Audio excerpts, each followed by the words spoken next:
What's good? It's your boy Ruger the Shooter, and welcome to the first episode of Behind the Wall. You feel me? Today we gonna be talking about my experience down in Annandale. You feel me? That let me go into AdSeg. Northern State AdSeg. All right, let's jump right into this. So basically, what happened? You feel me? I was getting in bullshit in Cottage 10. That's intake down in Annandale on the compound. For those who don't know. So I was getting into a lot of shit. I was fighting or whatever the case may be. You feel me? The COs was tired of me. So he got me shipped up out of there. He got me moved to Cottage 4. Cottage 4, you know what I'm saying, it's locked down. Like, it sells. You get what I'm saying? I wasn't too beat to be in there, you feel me? Because it's closed in, you feel me? You only coming out to eat. You coming out for rec. And that's basically it. You know what I'm saying? Or your job or school. You feel me? But that was weak as hell, you feel me? I hated sitting in that cell. It was mad hot. I couldn't do it, you feel me? So me and my bunkie came up with a plan for me to figure asthma attack and get back in the dorms, you feel me?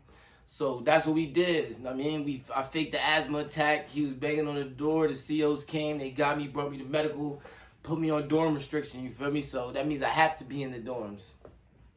So basically what happened, you feel me? I had beef in Cottage 1. Now that's the dorm unit, you feel me? 1, 10, and 8. You know what I'm saying? 8 is a drug program, 10 is intake, and 1 is just a regular dorm unit, you feel me? So I know I wasn't going to no drug program, you feel me? And I kind of figured they wasn't going to send me back to Cottage 10, so they sent me to Cottage 1. Now, it was rumors all over the compound that I couldn't be on Cottage 1 or whatever. I was going to get jumped. Long story short, I went over there, you feel me? You know what I'm saying? I get in there, my bro, Slaughter, he in there. Shout out Slaughter from Parkside, you feel me? He in there. He came up to me as soon as I come in. He like, yo, everybody talking about you, bro. Like, they talking about they gonna flush you feel me? They just waiting for their mans to come back.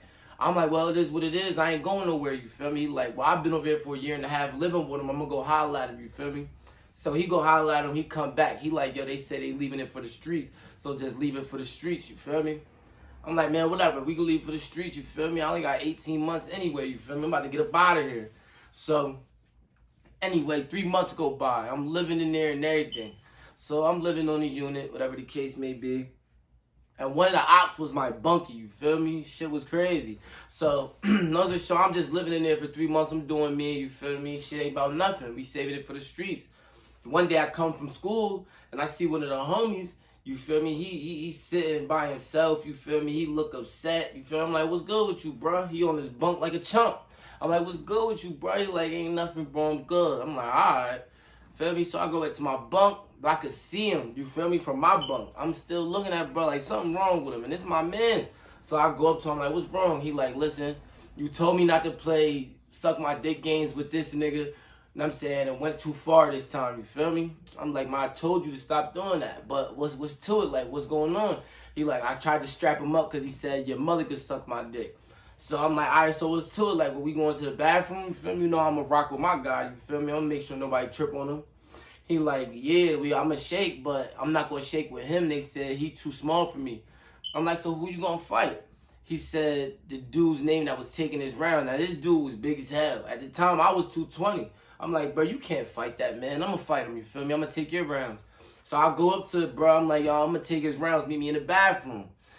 Me and bro, and then we go in the bathroom. So we go in there first. And Annandale, it's the sinks on this side, and then there's toilets on this side, and there's toilets on this side, you feel me? And it's just like this. And it's just like a slab of cement, like this, in between the toilets. And you could really, literally, how I'm looking at you, you know what I'm saying? And y'all looking at me. That's how it is when you sitting on the toilet across from somebody. Like, you just, no door, you feel me? Anyway, so we back there, you feel me? We by the toilets. I'm waiting for him to come back so we could get busy. You know what I'm saying? He walk in with hella niggas, no cap. It's like 25 niggas with this dude, you feel me? So I'm like, man, what's to this? Like, what y'all want? Like, what we doing? Like, let's get it popping. I just, out of nowhere, some nigga from the back, you feel me? He like, man, ain't no fizz, we flushing you. So I'm like, well, that's what y'all want? He like, yeah, we not fighting. Like, we not shooting no fair ones, you feel me? Like, is what it is. I'm like, so since y'all don't want to fight, you feel me? Y'all don't want to shoot no fades, then we up out of here.